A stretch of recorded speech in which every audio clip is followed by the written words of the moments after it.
진짜 전략, 오늘 이 시간은 김우식 전문가와 함께합니다. 어서 오세요.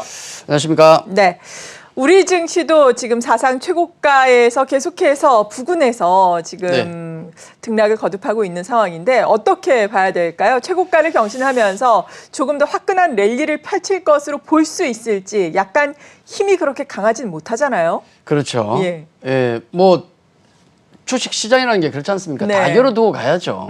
열어두고 가는 건 맞는데 전반적인 그런 현상들이 이 유동성 장세의 지금 막바지 국면을 우리가 보고 있는 게 아닌가 하는 생각이 듭니다. 우선 우리 증시는 한마디로 시장 표현을 하자면은 그 고구마 삶은 달걀을 한꺼번에 때려 먹은 느낌이죠. 답답하다. 네, 답답해요. 네. 그러니까 좋은데 답답하다. 그런 느낌이 굉장히 강합니다. 그러다 보니까 뭔가 다른 곳으로 이렇게 발을 뻗으려고 모색하다 보니까 부작용이 지금 나오고 있는 상황이죠.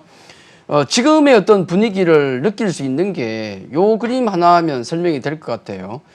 미국 10년 만기 국채금리 지금 네. 수준을 보고 계신데, 답답하죠. 지금 뭐냐면, 지난 상반기, 우리가 상반기를 거쳐오면서, 1월부터 해서 이렇게 금리가 쭉 올라오는 모습이, 뭐, 최근에 인플레의 모습, 그 다음에 금리 인상 또 가능성, 뭐, 테이퍼링 가능성 얘기 나오면서 이런 금리 인상이 나와서 10년 만기 금리가 올라갔었는데, 지금 현재 국면이 이래요. 이 갇힌 느낌. 약간 얘기 나오면 올라갔다가 또 빠졌다가 인플레 얘기 나왔다가 아니라 그랬다가 계속 그 현상이 나옵니다. 그래서 요 현상을 이제 우리 사람과 비교하면 이렇게 말씀을 좀 드리죠. 고혈압 같습니다. 고혈압. 네. 한번 혈압이 올라가면 연세 있으신 분들은 아시겠지만은 한번 혈압이라는 게 올라가면 잘 안 빠져요. 그다음부터. 예, 딱 고정이 돼 있거든요. 이걸 뺄라 그러면 약을 드시든지 아니면 운동 열심히 하시든지 그렇죠. 해야 되는데 지금 딱 이 상태예요. 그러니까 팽팽하게 인플레 때문에 고혈압 상태로 올라가 있는 상태인데 그렇다고 해서 빵 터지는 건 아니고 터지면 큰일 나죠. 빵 터지는 건 아니고 그렇다고 해서 빠지는 것도 아닌 머리가 좀 고혈압이 오면 어떻습니까? 머리가 좀 띵해요. 띵하면 잘 모르시죠? 네. 머리가 좀 띵하면서 답답한 느낌이 들거든요. 지금 우리 시장이 딱 이런 느낌이 아닌가 하는 생각이 듭니다. 네. 요 현상이 아마 당분간은 조금 지속될 가능성이 좀 있다. 저는 그렇게 보고 있거든요. 당장 이번 주 목요일인가요? 5월 CPI가 발표되지 않습니까? 그러다 보니까 또 FOMC 회의도 다음에 또 대기하고 있고 하다 보니까 요걸 지금 기다리고 있는 겁니다. 일각에서는 지금 뭐 4.7%까지 보고 있어요. 네. 굉장히 지금 높죠. 컨센 자체가 굉장히 높아요. 이건 지난 4월에 한 4.2%보다도 훨씬 높고 이게 어떤 수치가 나오냐에 따라서 그리고 우리 시장 반응이 어떠냐에 따라서 또 한번 이번 주에 한번 요동이 한번 칠 수도 있습니다. 그런 가능성이 있다는 거 말씀을 드리는 거고 과연 이번에도 수치가 어떻게 나오든 뭐 4.7이든 얼마든 뭐가 중요하겠습니까? 결국은 시장의 반응이 중요한데 이번에도 연준의 말을 믿고 그 일시적인 거니까 조금 더 두고 봅시다. 이런 연준의 말을 믿고 갈지 아니면 야 이건 뭔가 좀 느낌이 이상한데 쎄한데 이래서 변동성이 올지 이번 주에 한 번 더 갈릴 것 같아요. 그래서 그 발표 전까지는 시장이 묵직할 겁니다. 계속 아래 위 어느 쪽도 움직이기 힘들다는 말씀을 좀 드리겠고 공식적인 또 우리 연준의 의견을 좀 보셔야 되는데 최근에 옐런 재무장관이 지금 계속 금리 얘기를 하고 있습니다. 또 그저께도 소폭의 금리 인상은 미국 경제에 오히려 도움이 될 수 있다. 대놓고 얘기하는 거예요. 금리 인상 하는 게 낫다. 대놓고 얘기하고 있거든요. 근데 지금 파월 연준 의장을 비롯한 연준의 공식적인 얘기는 테이퍼링은 아직 시기상조다. 이게 공식적인 의견입니다. 근데 왜 자꾸 옐런 재무장관이 그것도 뭐 연준 위원도 아니지 않습니까? 자꾸 얘기를 한다는 거죠. 요걸 조금 생각해 보면 아마 그렇게 생각할 수 있을 것 같아요. 파월 연준 의장의 고민을 조금 해결해 주고 있는 것이 아닌가. 지금 분위기면 금리 인상을 해도 뭐 테이퍼링을 가동해도 이상할 게 없는 시점입니다. 맞아요. 경기도 회복되고. 그렇죠. 근데 갑자기 파월 연준 의장이 야 우리 하겠다 내지는 우리 할지도 몰라요 라고 갑자기 얘기하면 분명히 쇼크가 올 거거든요. 네. 그러다 보니까 아마 옐런 누님이 좀 흘리고 있는 것이 아닌가. 만약에 연준 의장이 보기에 야 이건 아니다. 아니 그러면 분명히 얘기할 거 아니에요. 아니 저 누님 왜 그러세요? 그렇죠. 그러지 마세요. 분명히 얘기할 건데 옐런 의장이 나이가 조금 더 많습니다. 네. 근데 이 두 양반 같은 경우는 그 기존에 그 연준에서 같이 근무를 했었죠. 수년 동안 했었고 FOMC 회의만 해도 수십 차례 같이 가졌습니다. 그랬겠죠. 약간의 어떤 공감대가 있다는 거예요. 그래서 파월 연준 의장이 못하는 부분을 아마 옐런 재무장관이 해주는 것이 아닌가.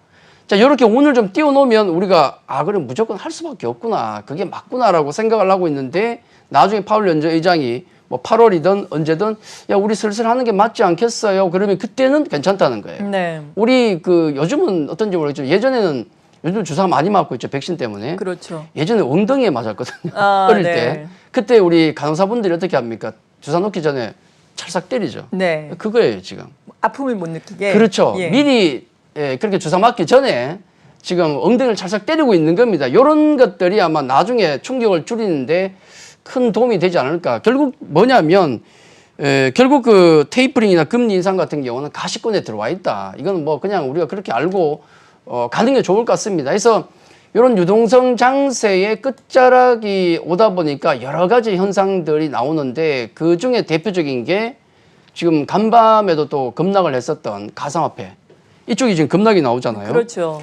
여기 비트코인 시세인데 지금도 조금 변하고 있죠. 변하고 있는데 비트코인 우리나라 쪽에서 거래되고 있는 비트코인을 예를 든다 그러면 8천만 원에서 지금 4천만 원대가 깨졌어요. 반토막이 더 났네요. 반토막이 더 난 상태입니다. 네. 굉장히 지금 그 험악하게 움직이고 있는데 이렇게 4월 중순부터 상당히 고점을 찍고 험악한 과정 단숨에 지금 반토막이 나버렸는데 다른 잡코인들은 뭐 말할 것도 없겠죠. 제가 이제 코인 관련해서 말씀드릴 때 드렸던 표현이 이쁜 돌을 매매하고 있다라는 말씀을 드렸잖아요. 실체가 없다라는 그렇죠. 말씀이신 내재 거죠? 가치가 없는 거예요. 예. 그러니까 유동성 장세의 끝자락, 그러니까 유동성이 회수가 된다 그러면은 당장 영향을 받을 수밖에 없는 건 내재 가치가 없는 유동성의 힘에서 많이 움직였던 자산 중에 하나인 이런 가상화폐 쪽에 큰 영향을 받을 수밖에 없겠죠. 네. 그래서 이쪽이 가장 큰 영향을 받고 있다고 보시면 될 것 같고, 그리고 또 영향을 받고 있는 게 이쪽 같아요. 지금 보기에는 요거 미국의 AMC 일봉이죠. 이것도 밈 주식이네요. 밈 주식이죠. 뭐 블랙베리도 그렇고 또 어제 밤에도 움직인 종목들 있지 않습니까? 네. 민 주식은 그 개인 투자자들이 SNS나 이런 쪽을 통해서 뭐 좋게 얘기하면 기업 가치의 재발견이 되겠고, 나쁘게 얘기하면 공공연한 작전. 그게 맞지 않겠습니까? 솔직히. 네. 그렇잖아요. 대놓고 작전하는 거예요. 근데 불특등 다수다 보니까 뭐 잡을 수도 없는 거고 답답할 수밖에. 그렇죠. 아마 미국 금융정책 당국도 답답할 수밖에 없을 것 같아요. 왜냐하면 누군가 이렇게 잡고 하는 게 아니니까. 종목들이 뭐 하루에 뭐 7, 80%씩, 20, 30%씩 그냥 올라가거든요. 네, 가격 제한이 없으니까요. 그럼요. 이게 이런 현상이 나타나는 게 아무래도 코인 시장이 좀 죽게 되고, 그리고 지수가 지금 묶여 있지 않습니까? 대형주가 갇혀 있잖아요. 이거 뭔가 다른 쪽으로 어떤 그 분출을 해야 되는데 그 분출 대상이 되고 있는 게 이런 종목들이 아닌가. 이건 최근에 우리 시장도 마찬가지 같습니다. 그러니까 어저께도 뭐 우주항공 관련주가 움직였죠.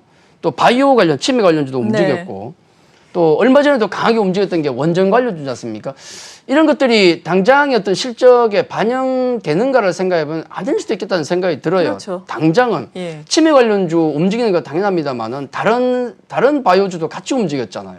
또 거기다가 우주항공주가 어제 잠깐 우주항공주 중에는 좋은 종목들이 물론 많습니다. 네. 근데 움직인 계기를 보면 베조스가 우주여행 간대요.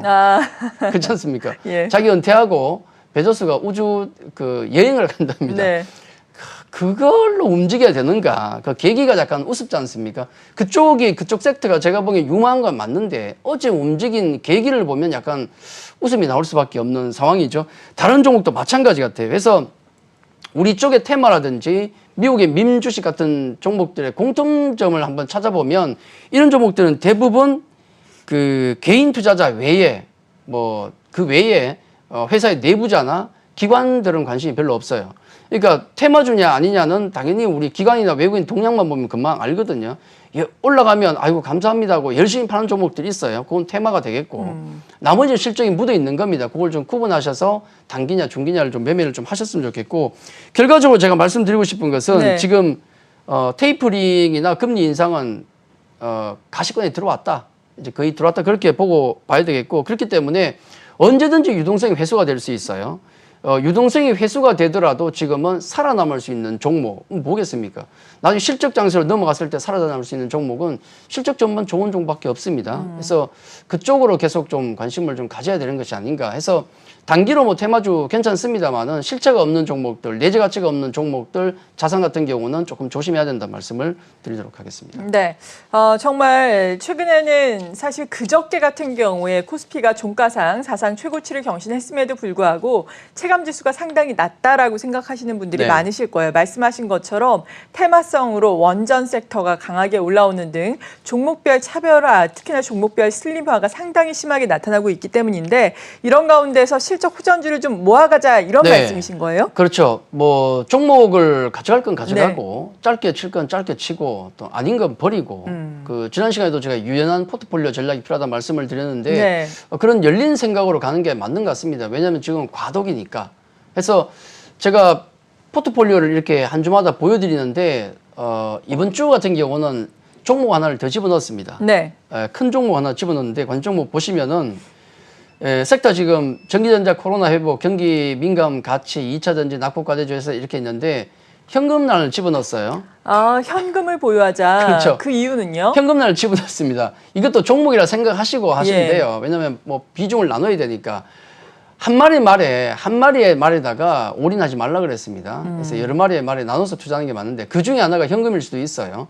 뭐 현금을 제가 뭐 10에서 30%라고 이렇게 말씀을 드리고 있는데 필요하다는 말씀을 좀 드리고 있는데 요게 그렇다고 해서 뭐 그러면 주가가 앞으로 급나가는 거야? 뭐 이런 건 아니에요. 답답하다고 말씀드렸지 않습니까? 네. 답답하다는 게 나쁘게 하면 그렇다는 것이고 좋게 하면 또 안정감이 있다는 얘기잖아요. 섹터 간 종목이 돌아가고 있는데 그리고 현금 비중은 왜 필요한가 그 말씀을 좀 드려야 될 것 같습니다.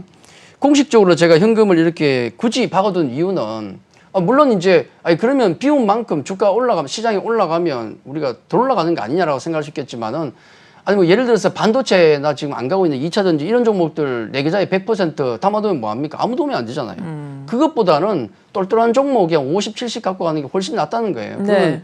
수익률 측면에서는 충분히 그렇다는 얘기고 그럼 현금을 왜 가져가야 되냐면 이건 아까도 말씀드렸지만은 그럼 지수가 급나가느냐 그건 아닐 수도 있습니다. 뭐 양쪽을 다 열어둬야 되지만 다만 지금 과도기라고 말씀드렸지 않습니까? 유동성 장세의 끝자락이고 또 실적 장세로 향후 넘어가는 과도기에 있기 때문에 시장도 그럴 수 있고 특히 종목들 같은 경우는 변동성이 상당히 커질 수 있어요. 지수 답답하지만 어저께도 종목들 보시면은 난리였거든요. 급등락 종목들이 한두 개가 아니었어요. 맞아요. 그런 변동성을 대비하려고 그러면 현금은 어느 정도는 필요하다는 얘기입니다. 왜냐하면 그 얘기죠. 그러니까 내가 들고 있는 종목이든 아니면 시장 전체 종목이든 가끔가다 급락 나온 종목이 있습니다. 근데 내가 주식만 100%를 들고 있다. 답이 없어요. 그때는 대응할 게 없거든요. 예를 들어서 현금을 10%라도 내가 가지고 있다 그러면은 내 종목이 급락 나온다. 아니 나 정말 좋은 종목이야. 그리고 내가 사고 싶은 종목이 있었는데 급락이 나와요. 현금이 없으면 답이 없는데 현금이 10에서 30이 있으면 그 종목을 싸게 살 수 있는 기회를 잡을 수가 있는 거죠. 그러니까 장이 만약에 변동성에서 빠지더라도 이게 당황하지 않는다는 거예요. 현금이 있으니까 나도 기회가 있겠구나. 네. 요게 굉장히 중요하거든요. 해서 선수분들 기준으로는 한 현금 한 10% 정도만 있으면 되겠고 예. 뭐 한 초보분들 같은 경우는 한 30% 있어야 돼요. 이 답답한 장에 굳이 뭐 100% 채우고 전전긍긍할 필요는 없다는 말씀을 좀 드리겠고 그리고 이제 아까도 말씀드렸지만은 유동성이 지금 회수가 될 수 있는 단계로 접어들고 있기 때문에 실적 체크는 반드시 필요합니다. 그래서 지금 여기 제가 올려드린 종목들은 실적 전망이 나쁜 종목은 단 한 개도 없다. 그건 제가 확신할 수 있고 그리고 또 하나 중요한 것은 뭐가 앞으로 갈 것인가도 중요하겠지만은 뭐가 안 갈 것인가도 굉장히 중요합니다. 네. 그렇죠. 내가 가지고 있는 종목들, 그 시장에 있는 종목들 중에서 팔아야 될 종목도 분명히 있습니다. 요거는 제가 기준만 좀 말씀드리면 네. 두 가지 기준으로 판단을 좀 하셨으면 좋겠는데 여러분 가지고 있는 종목도 좋고 나머지 종목도 다 똑같습니다. 첫째는 펀더멘털적으로 왜 여러분이 그 종목을 사셨는가가 중요해요. 네. 분명히 이유가 있을 겁니다. 내가 현대차를 샀어. 삼성전자를 샀습니다. 그러면 분명히 그 이유가 있을 거예요. 그 이유가 사라졌을 때는 무조건 팔아야 됩니다. 내가 왜 그 종목을 샀는지를 잘 네. 기억하셔야 돼요. 내가 왜 엔터주를 샀는지, 내가 왜 유행주를 샀는지 그 이유가 사라지면 무조건 팔아야 됩니다. 그게 중요하고 두 번째로는 그 이유가 사라지지 않았더라도 모든 종목은 지킬 자리를 지켜줘야 돼요. 자기 자리가 있습니다. 네. 깨면 안 될 자리가 있어요. 기준점을 어디에 삼고 계세요? 차트로 보셔야 돼요. 네. 그건 개개별 종목들이 다 다르기 때문에 예. 제가 다 딱 정해질 수는 그래도 없습니다만 뭐 5일선, 21선 이런 기준은 안 가지고 계세요? 그런 것도 괜찮긴 예. 합니다만은 종목 따라 보시면은 제가 나중에 그 대주전자 재료를 가지고 설명을 좀 드릴 건데 네. 기준점이 있거든요. 예를 들어서 대주전자 재료 굉장히 좋은 종목입니다만은 고점에서 조정이 나오고 나서 한 중간 정도 있는데 여기서 밀려버리면은 아랫단 박스 아랫단까지 갈 수가 있어요. 네. 이런 기준점들이 종목들이 다 있습니다. 물론 그걸 5일선을 잡을 수도 있고 21선 변곡으로 잡을 수도 있고 60일선 변곡 잡을 수 있는데 그건 모든 종목들이나 여러분들의 성향에 따라서 정하는 게 맞는 거예요. 예. 기준점 자체를. 제일 쉬운 건 뭐 물론 기계적으로 마이너스 5% 내가 잡은 가격에서 그렇게 할 수도 있겠지만은 어쨌든 요거는 기준점 자체는 지켜줘야 된다. 그 종목들은 여러분께서 정해야 됩니다. 예, 제가 두 가지를 말씀드렸는데 펀더멘탈적으로 왜 샀는지를 기억하셔야 되고 그게 사라지면 팔아야 되고 기준점을 깨게 되면 아무리 좋은 종목이라도 일단 매도했다가 나중에 회복되면 다시 사시면 돼요. 네. 그렇게 보시면 되고 지금 여기 있는 종목들 전반적인 분위기를 제가 말씀드렸고 여기 있는 종목들을 보시면은 시장에 많은 고민들이 묻어 있습니다. 삼성전자 제가 웬만하면 8만 원 좀 지켜주세요 그러고 있지 않습니까? 8만 원만 지켜줘요 지금. 지금 현재 답답한 시장을 대변하고 있는 게 바로 삼성전자가 아닌가라는 말씀을 좀 드리겠고 네. 그리고 이제 코로나 관련된 회복주 중에서 제가 그 엔터주 중에서 1등 기업 하이브와 꼴찌 기업 SM 두 개를 말씀드렸는데 얘들 시세가 사실 제일 좋은 편이거든요. 특히 이제 뭐 SM 같은 경우는 굉장히 요즘 많이 화두가 되고 있습니다. 네. 이수만 회장의 지분이 어떻게 될 것인가에 그렇죠. 대해서 많이 얘기가 나오거든요. 근데 지금 현재 가격이 한 4만 원 중후반을 왔다 갔다 하고 있는데 요 말씀 좀 드리고 싶어요. SM 같은 경우는 그런 이벤트 외에 현재 펀더멘탈만 놓고 보더라도 이 주가 정도는 충분히 설명이 가능합니다. 네. 그렇게 보시는 게 좋고 왜냐하면 2, 4분기 실적 같은 경우도 또 한 번 서프라이즈가 나올 가능성이 굉장히 높아요. 그러면 추가 상승의 타당성이 있다라는 말씀이세요? 충분히 가능하다는 거죠. 지금까지 펀더멘탈만 놓고 보면은 지금의 주가에 대해서 이상할 게 없다. 그러니까 네. 이게 혹시 뭐 이수만 회장 지분 관련된 M&A 이슈 때문에 주가가 여기까지 올라온 것이 아닌가라고 생각하시는 분도 계시겠지만은 이 정도는 펀더멘탈로도 충분히 설명이 가능하다는 것이고 향후에 이 지분이 어떻게 돌아갈 것인가. 지금 그 엔터 관련해서는 이제 빅뱅이 일어나고 있거든요. 굉장한 빅뱅입니다. 이제 네이버 진영과 카카오 진영인데 그 중간에 딱 놓인 하필이면 그 중간에 양쪽 모두 연결고리를 가지고 있는 게 SM엔터예요. 이수만 회장이 지금 연세가 70이 넘으셨죠? 그래서 아마 여러 가지 상속 문제든 고민이 많으신 것 같습니다.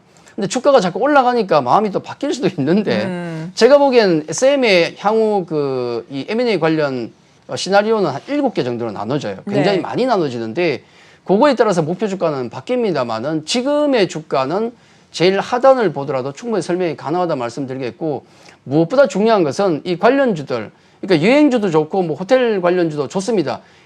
지금 우리 백신 보급률 그러니까 이 백신을 접종받은 비율 자체가 아직은 20, 30 어림도 없지 않습니까? 아직 많이 남았거든요. 그걸 감안하면 관련주들 아직도 많이 남았는데 특히 엔터주는 양쪽을 다 먹는 거예요. 코로나 시대가 뭐 지속되든지 온라인 쪽에 수익이 나니까 아니면 풀리더라도 콘서트 쪽에서 폭발적인 매출이 나올 거니까 양쪽 모두를 먹기 때문에 긍정적으로 보셔야 된다는 말씀을 좀 드리겠고 급등은 나왔지만 아직은 여력 있는 종목들이다 말씀을 좀 드리겠고요. 네. 그리고 이제 2차 전지 관련된 고민은 역시 대주전자 재료가 뭐 다 안고 가면 되겠죠. 예, 지금 다 어려워요. 대주전자 재료 같은 경우는 지금 그 음극 소재 관련해서 굉장히 지금 각광받는 소재이긴 한데 또 기대감이 큰데 전체 섹터가 안 되니까 고밸류 주다 보니까 네. 이게 고민이죠. 그래서 대주 같은 경우는 이번 주 정도에 또 그 2차 전지 관련주든 아니면 대주전자 재료를 보더라도 이번 주 정도에는 반등이 나와야 돼요. 그렇죠. 그러니까 안 나오면 곤란하다는 얘기입니다. 예. 제 얘기는 그런 말씀이 되겠고. 그런 반등을 좀 본 이후에 신규 접근을 해볼까요? 신규 접근 그게 좋죠. 시점은요? 네, 지금 뭐 매수보다도 네. 2차 전지 같은 경우는 바닥 잡는 거 보고 들어가는 게 맞습니다. 미리 들어갔다가는 안 되고요. 그리고 또 낙폭 과대주 중에서 제가 NC소프트와 뭐 현대차를 좀 집어넣고 있는데 현대차 같은 경우는 뭐 기아와 같이 놓고 보시면 됩니다. 현대도 지금 현대차 같은 경우는 좀 올라왔거든요. 이게 현대차가 왜 지금 올라가고 있느냐는 물론 업황이 좋은 것도 있습니다만은 네. 기관들 입장에서 볼 때 살 게 없어요.